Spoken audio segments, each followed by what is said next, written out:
अन्नदाता अन्नदाता अन्नदाता नीत तुम्हारा अन्नदाता, पग पग पर है संग तुम्हारे अन्नदाता।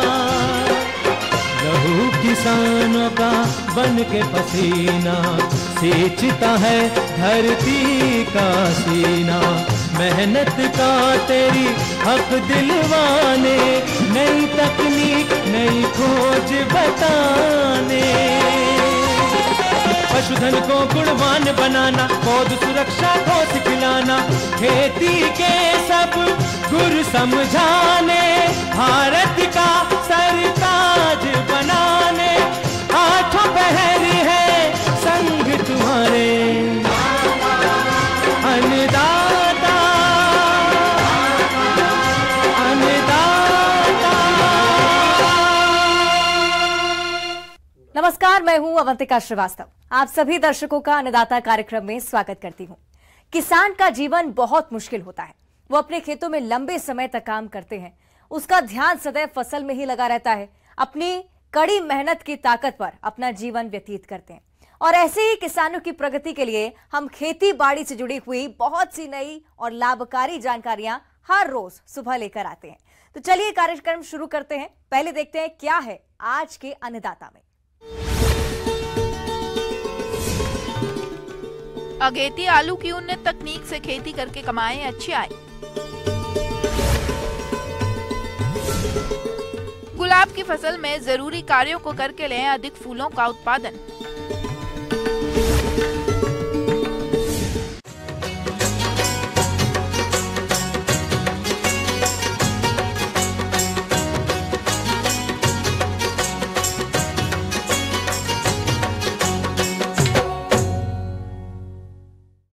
किसान भाइयों, अगेती आलू की बुवाई करने का समय आ गया है और प्रदेश के कई किसान भाई अगेती आलू की खेती करके अच्छा खासा मुनाफा भी कमाते हैं। अगर आप भी इसकी खेती करना चाहते हैं तो अगेती आलू की क्षेत्र के अनुसार किस्मों का चयन कर उन्नत तकनीक से खेती करें। तो आप किस प्रकार से करें अगेती आलू की खेती, इस बारे में जानकारी के लिए देखिए कार्यक्रम की ये विशेष प्रस्तुति।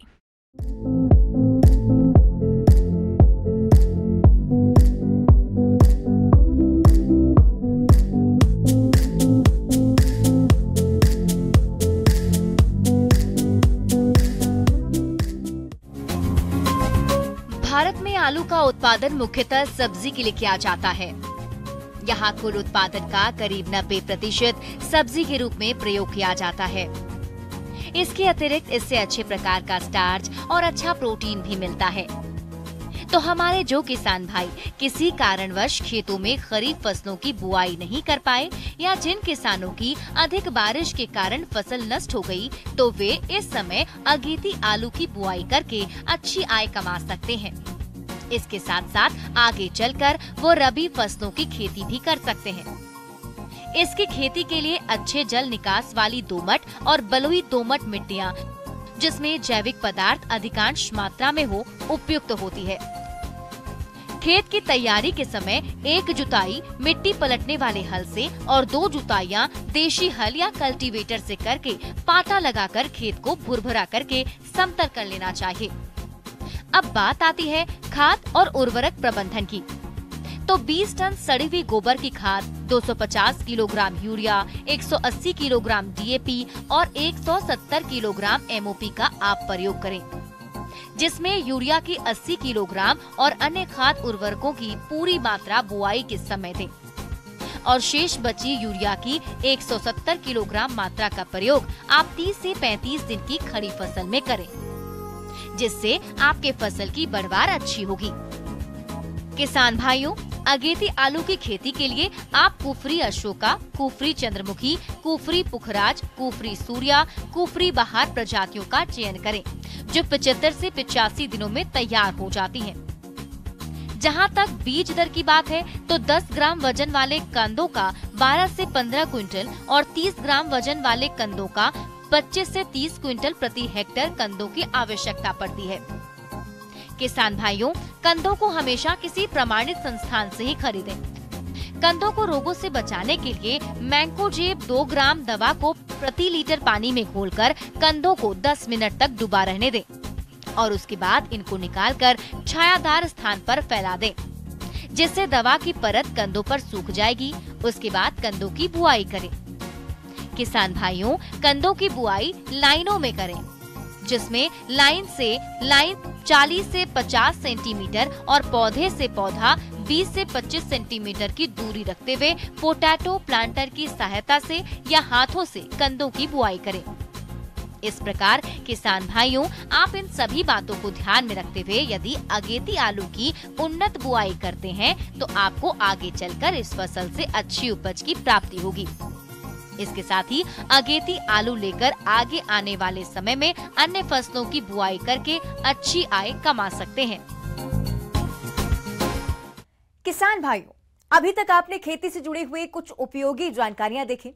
अब लेते हैं एक छोटा सा ब्रेक। जल्दी लौटेंगे और कार्यक्रम में आगे भी हैं खेती बाड़ी से जुड़ी महत्वपूर्ण जानकारियां, तो बने रहिए हमारे साथ।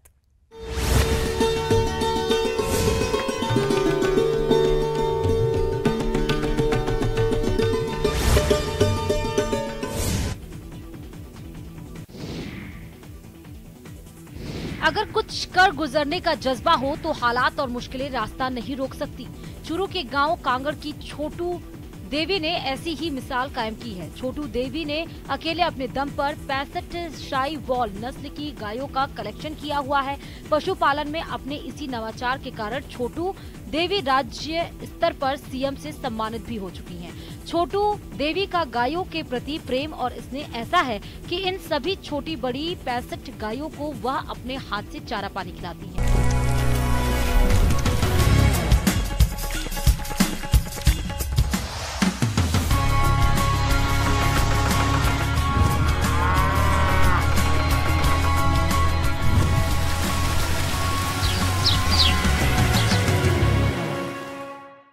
ब्रेक के बाद आप सभी दर्शकों का अन्नदाता में स्वागत है। चलिए अब रुक करते हैं अगली कड़ी की ओर।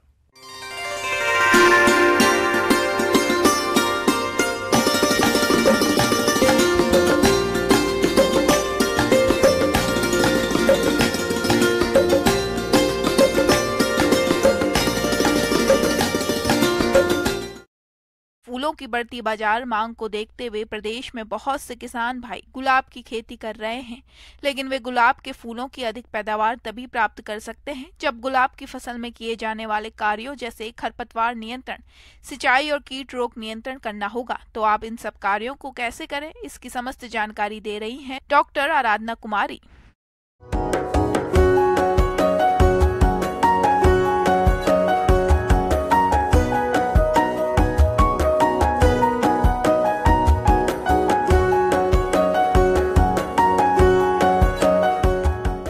आज आपको गुलाब की खेती कैसे करनी है, उसको देख रेख उसकी कैसे करनी है, इसके बारे में पूर्ण रूप से जानकारी दूंगी। तो सबसे पहले मैं आपको ये बताना चाहूँगी, अगर खर पतवार आता है तो उसे समय समय पर उसकी निदाई गुड़ाई ज़रूरी होती है, क्योंकि निदाई गुड़ाई नहीं करने से वो क्या होता है कि खर पतवार जो गुलाब के लिए जो भी आप पोषक तत्वों का प्रयोग करेंगे उसको ले लेंगे और गुलाब की आपकी पैदावार अच्छी नहीं हो पाएगी। तो समय पर निदाई गुड़ाई करें, संभव हो तो हाथ से करें, नहीं तो मैकेनिकल विधि से, साइकिल विधि से ये करें। खरपतवार नाशी का भी इस्तेमाल आप कर सकते हैं। आजकल प्लास्टिक मल्च का भी बहुत इस्तेमाल किया जा रहा है। इसके लिए खेत में क्या करते हैं कि जो मिट्टी है उसको थोड़ा रेज्ड बेड ऊंचाई पे उठा देते हैं और उसके बाद प्लास्टिक मल्च लगा देते हैं, जिसके कारण प्लास्टिक बिछा देने के कारण होता है कि खरपतवार से जो नुकसान होता है, निदाई गुड़ाई ये सब की समस्या का समाधान हो जाता है। ये आपको नहीं करना पड़ता है। सिंचाई की बात करें तो ड्रिप, स्प्रिंकलर, माइक्रोजेट, बेसिन विधि से सिंचाई करते हैं और चूंकि ये व्यावसायिक फूल है तो इसके उत्पादन के लिए ड्रिप इरिगेशन और स्प्रिंकलर बहुत अच्छा माना जाता है।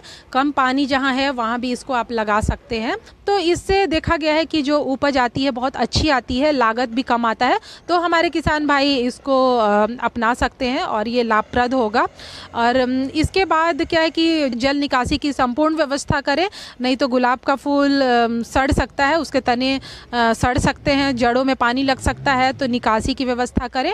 अगर निकासी की अच्छी व्यवस्था नहीं है तो मिट्टी, जड़ जहाँ है और शाखा जहाँ शुरू होती है तने, उस पर अच्छी मिट्टी उठा के जमा कर दे ताकि जड़ और तना में मिट्टी पानी ना लगे। गुलाब में कुछ कीटे भी आती हैं जिनके बारे में किसान भाइयों को जागरूक रहना है, जैसे एफिड्स, 2 स्पॉटेड माइट्स, बिटल, जापानी बिटल, थ्रिप्स, रोज स्लग बिटल, नीमेटोड्स, रोज चैफर, ये सब आते हैं जिसके लिए आप इंसेक्टिसाइड जो कीड़े मकोड़े का नाश करने वाले जो होते हैं उनको डालना चाहिए। पर एक बात ध्यान रखना चाहिए कि ये हमें तब तक नुकसान नहीं पहुंचाते जब तक इनका नंबर जो है, संख्या जो है इकोनॉमिक थ्रेशोल्ड लेवल से ज़्यादा ना हो जाए। तो अगर इसकी संख्या इकोनॉमिक थ्रेशोल्ड लेवल से कीड़े मकोड़े की कम रहती है तो आप कोई भी कीटनाशी का इस्तेमाल ना करें। अगर आप कीटनाशी का इस्तेमाल करते हैं तो इकोनॉमिकली वो आपके लिए फ़ायदेमंद नहीं होगा, पर अगर उनकी संख्या ज़्यादा हो जाती है तो आप कीटनाशी का प्रयोग जरूर करें। किसान भाइयों, गुलाब की फसल में रस चूसक कीट छोटे, गोल, हरे, गहरे हरे या काले रंग के होते हैं जो पौधे के कोमल भाग, शीर्ष कलियों और फूलों पर गुच्छों में चिपके रहते हैं तथा पौधों का रस चूसते रहते हैं, जिसके कारण पत्तियां सिकुड़ जाती है तथा फूल खराब हो जाते हैं। इनके नियंत्रण के लिए इमीडाक्लोप्रिड 1 मिलीलीटर दवा 3 लीटर पानी की दर से घोल बनाकर 10 से 15 दिन के अंतराल पर छिड़काव करें। किसान भाइयों, लाल मकड़ी 2 चित्तियों वाला स्पाइडर माइट बहुत ही छोटा या लगभग बिंदु के समान लाल रंग का होता है और पत्तियों के नीचे वाले भाग पर रहता है। यह पत्तियों एवं पौधों के कोमल भागों से रस चूसता है। नई शाखाओं में मकड़ी जाल बनना, कलिकाओं एवं फूलों का नुकसान, जिससे वे रंगहीन हो जाते हैं। पुष्पों का आकार बिगड़ जाता है। इस कीट की रोकथाम के लिए ओमाइट 2 मिलीलीटर दवा प्रति लीटर पानी के हिसाब से घोलकर छिड़काव करें। गुलाब में कुछ रोग भी आते हैं जैसे crown gall rot, black spot, powdery mildew, downy mildew, rust, anthracnose, grey mould, verticillium wilt, ये सब आते हैं।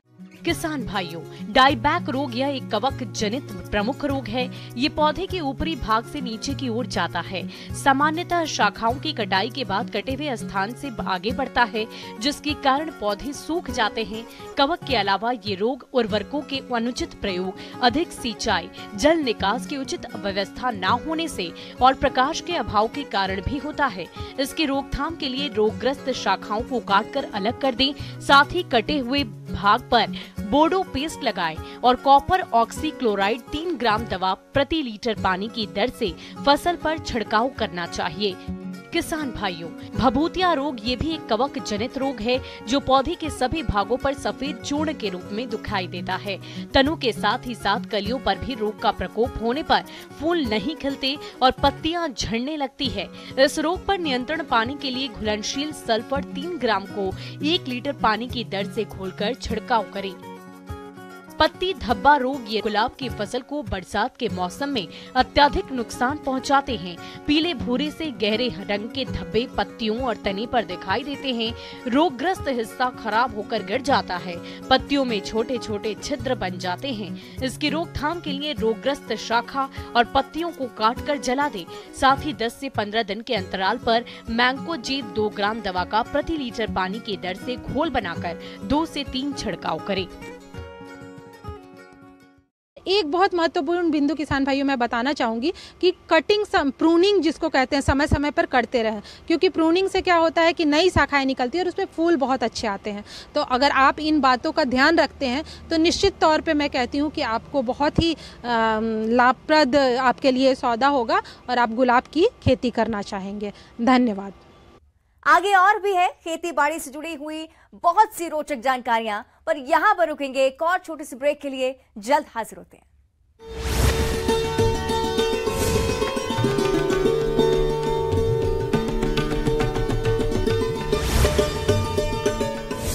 सवेरे 4 बजे उठकर लगती हैं, जिन्हें दोपहर के 2 बज जाते हैं और 3 बजे फिर गायों की सेवा में जुटती हैं, जिन्हें रात के 10 बज जाते हैं। छोटी देवी बताती हैं कि उनका और उनके पति बाबूलाल ढाका ने गायों के नस्ल सुधार की प्रेरणा पंजाब के नूर महल में स्थित कामधेनु गौशाला से मिली है। छोटू देवी का कहना है कि 10 साल पहले उन्होंने शुद्ध शाहीवाल नस्ल की 15 गायों और एक शुद्ध शाहीवाल नस्ल का सांड खरीदा और आज उनके पास शाहीवाल नस्ल की छोटी बड़ी मिलाकर 65 गाय और 5 शाहीवाल नस्ल के सांड।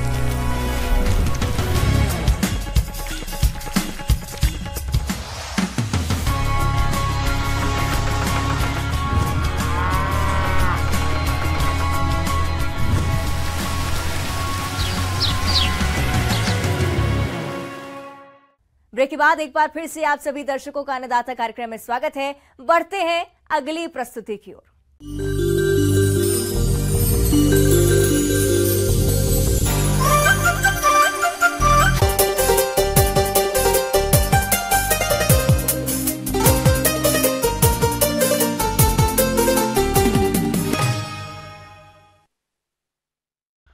अपने राज्य के जिन किसानों ने अरहर की फसल लगा रखी है, उनकी फसल में इस समय कई तरह के कीट और रोगों का प्रकोप होने लगता है, जिससे अरहर के उत्पादन में कमी होने लगती है और किसानों को आर्थिक नुकसान होता है। तो आपके सामने इस तरह की समस्या नहीं आए, इसके लिए आप कीट और रोगों का नियंत्रण कैसे करें, इस बारे में जानकारी के लिए देखिए कार्यक्रम की ये विशेष प्रस्तुति।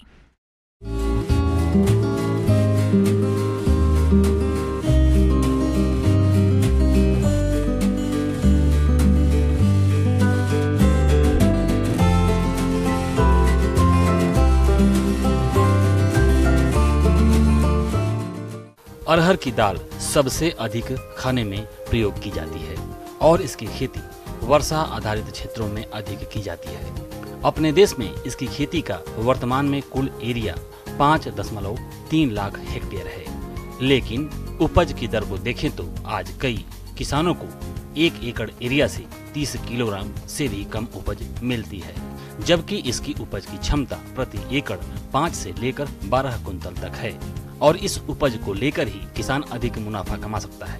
और यह उपज पाने के लिए किस्मों का चयन, बुआई का तरीका, पोषक तत्व प्रबंधन और विशेष रूप से फसल सुरक्षा पर ध्यान रखना होगा। यह फसल रोग कीटों से अधिक प्रभावित होती है। इसमें कई रोग लगते हैं और आप जानते हैं अरहर में जब रोग लग जाते हैं तब खड़ी फसल में इनका कंट्रोल करना बहुत ही मुश्किल होता है। एक कहावत है कि समस्या आने से पहले ही बचाव करना बेहतर होता है।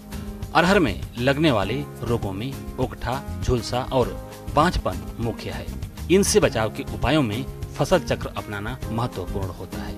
इसलिए आप उस खेत में अरहर की बुआई बिल्कुल नहीं करें जहां पहले अरहर लगाई गई हो और उसमें ओकठा, झुलसा बीमारी लगी हो। ऐसे खेतों में 3 से 4 वर्षों का अंतर देकर ही अरहर की बुआई करें। कई किस्मों का विकास हुआ है जिनमें ओकठा आने की संभावना बहुत कम रहती है। ऐसी किस्मों को लगाएं। ओकठा और झुलसा आने के मुख्य कारणों में खेत में जल जमाव है, इसलिए जल निकास की उत्तम व्यवस्था रखें। अरहर के साथ अंतवर्ती फसल ज्वार लेने से भी बीमारियों से बचाव में मदद मिलती है। ज्वार के अलावा मक्का, सोयाबीन या मूंगफली की भी फसल ले सकते हैं। बीमारियों से बचाव में मिट्टी और बीज उपचार का भी बड़ा योगदान होता है, इसलिए बीज और मिट्टी को फफूंदनाशकों से उपचारित करके ही बुआई करें।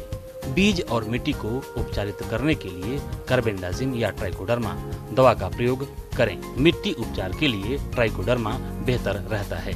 अरहर फसल की अगली बीमारी है बांझपन। इसमें पौधे पीलापन लिए हुए झाड़ीनुमा हो जाते हैं, पत्तियों का आकार छोटा रह जाता है, शाखाएं अधिक बढ़ने लगती हैं और फूल और फलियां नहीं लगती हैं। इस बीमारी को फैलाने का काम एक माइट करता है। इस रोग की अधिकता के कारण 75% तक उत्पादन में कमी देखी गई है। यह रोग फसल में न आए इसके लिए खेत की सफाई रखें। कई ऐसी किस्मों का विकास हुआ है जिसमें बांझपन की समस्या नहीं आती है। कीट भी इस फसल के बहुत बड़े शत्रु हैं। इन कीटों में फली बेधक, फली मक्खी, पत्ती लपेटक और सेमी लूपर जैसे और कई कीट हैं। इनमें से फली बेधक और फली मक्खी सबसे अधिक नुकसान करते हैं। तो इनसे फसल को बचाने के लिए सबसे पहला कदम है गर्मी में खेत की गहरी जुताई। ऐसा करने से कीट तो नष्ट होंगे ही, बीमारियों के बीजाणु भी नष्ट हो जाते हैं और भी कई लाभ होते हैं। कीट रोधी किस्मों का चुनाव करें। देर से बुआई करने पर भी कीटों का प्रकोप अधिक होता है। फसल बहुत घना होने पर भी कीटों का प्रकोप बढ़ता है, इसलिए उचित दूरी पर ही बुआई करें। फसल में खरपतवार नहीं बढ़ने दें। रासायनिक उर्वरकों का प्रयोग संतुलित मात्रा में करना चाहिए। कीटों को कंट्रोल करने के अन्य तरीकों में आप ट्रैप का भी प्रयोग कर सकते हैं। फली बेधक के वयस्क नर को आकर्षित करने के लिए फेरोमोन ट्रैप का प्रयोग किया जाता है, जिसमें वयस्क नर फंसकर नष्ट हो जाते हैं और इनकी संख्या नहीं बढ़ पाती है। और इस ट्रैप का प्रयोग फूल आते समय करना होता है। अगर फसल में पक्षियों के बैठने की जगह बना दी जाए तो भी पक्षियों द्वारा कीटों का शिकार कर लिया जाता है। ये पक्षी सभी तरह के उड़ने वाले कीटों को खाते हैं। अगर किसी किसान ने कीट और रोगों से बचाव के उपायों को सही ढंग से नहीं अपनाया है और खड़ी फसल पर कीट बीमारियों का प्रकोप हो जाता है या मौसम में उतार चढ़ाव से कीट रोगों की समस्या आ जाती है, उकठा की अगर बात करें तो खड़ी फसल में इसका नियंत्रण नहीं किया जा सकता है। लेकिन अगर अंगमारी यानी स्टेम ब्लाइट बीमारी लगी है तो शुरुआती लक्षण दिखाई देते ही ऐसे पौधों को निकालकर जला दें या मिट्टी में गाड़ दें। उसके बाद मेटालेक्सिल और मैंकोजेब का मिश्रण जो बाजार में कई नामों से उपलब्ध हैं, इस दवा को 300 से 400 ग्राम 200 से 250 लीटर पानी में घोलकर प्रति एकड़ की दर से छिड़काव करें। 15 दिन के बाद दोबारा छिड़काव भी जरूर करें। दवा के साथ चिपकने वाले पदार्थ जैसे साबुन, शैम्पू या गुड़ जरूर मिलाएं। अगली बीमारी है बांझपन। तो जैसा कि यह बीमारी माइट से फैलती है जिसे खुली आंखों से आप नहीं देख सकते हैं। अगर इसे आप कंट्रोल कर लेंगे तो बांझपन बीमारी फसल में आएगी ही नहीं। जब आपकी फसल 40 दिन के आसपास की हो तब माइट के नियंत्रण के लिए कई दवाएं आती हैं, जिसमें से घुलनशील गंधक का स्प्रे किया जा सकता है। इसका स्प्रे करते समय यह ध्यान रखें कि मौसम ठंडा हो। मौसम गर्म है तो उस दशा में आप प्रोपरगाइट या डाइफेंथ्यूरान का स्प्रे करें। 15 से 20 दिन बाद दोबारा स्प्रे करें। लेकिन अगर आपने किसी दवा का प्रयोग शुरू में नहीं किया है तो शुरुआती लक्षण दिखाई देते ही ऐसे पौधों को खेत से बाहर निकालकर नष्ट कर दें। फिर इन्हीं कीटनाशकों का छिड़काव करें जिससे यह माइट इस बीमारी को फैलाए नहीं और फसल स्वस्थ बनी रहे।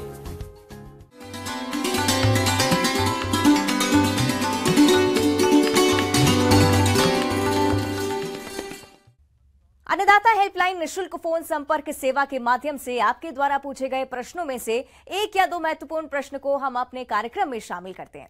इसी के तहत आज का चयनित प्रश्न और उसका जवाब इस प्रकार है। आज की अन्नदाता हेल्पलाइन में हमने जिस प्रश्न को शामिल किया है उसे पूछा है ग्राम गोकुलपुरा, जिला कोटा के रंजीत कुमार ने। आपने बकरी की जमुनापारी नस्ल के बारे में जानकारी चाहिए है, तो इसके लिए देखिए कार्यक्रम का यह अंश।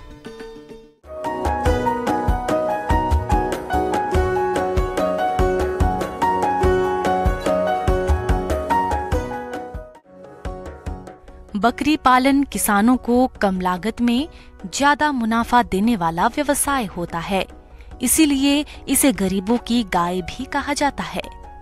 इस व्यवसाय को शुरू करने के लिए अधिक धन और श्रम की आवश्यकता नहीं होती है और इनका पालन किसान छोटे स्तर से लेकर बड़े स्तर तक आसानी से कर सकते हैं।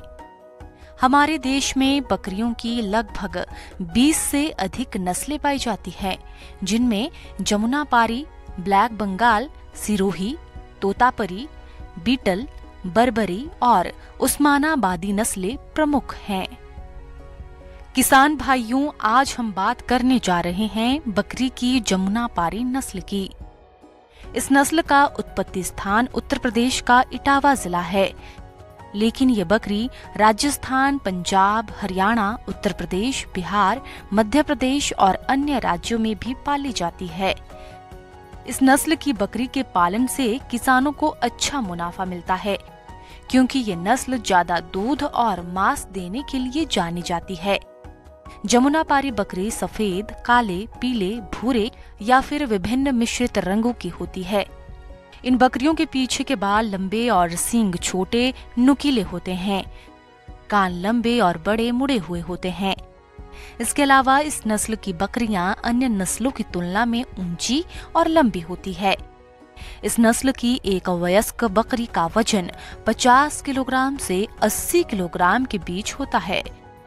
ये बकरियां ब्याने पर 1 से 2 बच्चे देती हैं और जहां तक दूध उत्पादन की बात है तो इस नस्ल की बकरी 2 से 3 लीटर तक प्रतिदिन दूध देती है, जो स्वादिष्ट और सेहतदायक होता है। किसान भाइयों, जमुनापारी नस्ल के बकरे 1 से 2 साल में मांस देने के लिए तैयार हो जाते हैं। आपको बता दें कि इन बकरियों की मांग बाजार में बहुत है। जमुनापारी बकरी की कीमत 15 से 20 हजार रुपए तक होती है। हालांकि बकरी की कीमत उसके स्वास्थ्य और वजन पर भी निर्भर करती है। बाजार में 40 से 50 किलोग्राम बकरे की कीमत 25 से 30 हजार रुपए तक भी होती है। तो इन सभी खूबियों को देखते हुए यदि आप जमुनापारी बकरी का पालन करना चाहते हैं तो आप इस नस्ल की बकरी का पालन करके अच्छा खासा मुनाफा कमा सकते हैं।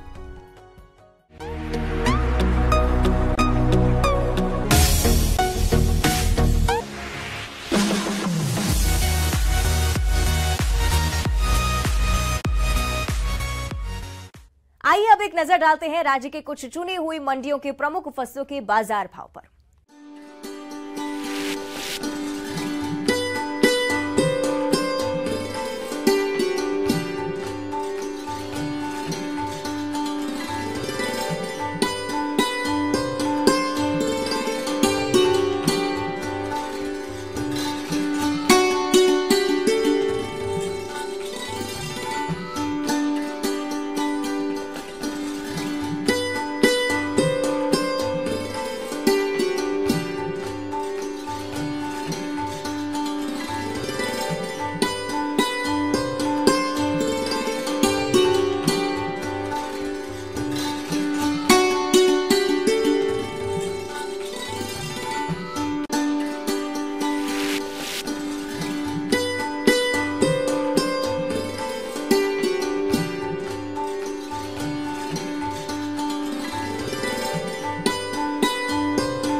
किसान भाइयों, अन्नदाता आपकी सेवा के लिए संकल्परत है।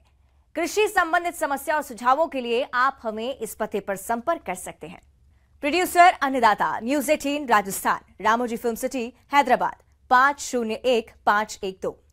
साथ ही आप हमें ईमेल भी कर सकते हैं। हमारा ईमेल है p18annedatarajasthan@nw18.com। इसके अतिरिक्त आप हमें निःशुल्क हेल्पलाइन नंबर 1800-889-2163 पर सोमवार से शनिवार सुबह 10 बजे से शाम 4 बजे के बीच संपर्क कर सकते हैं।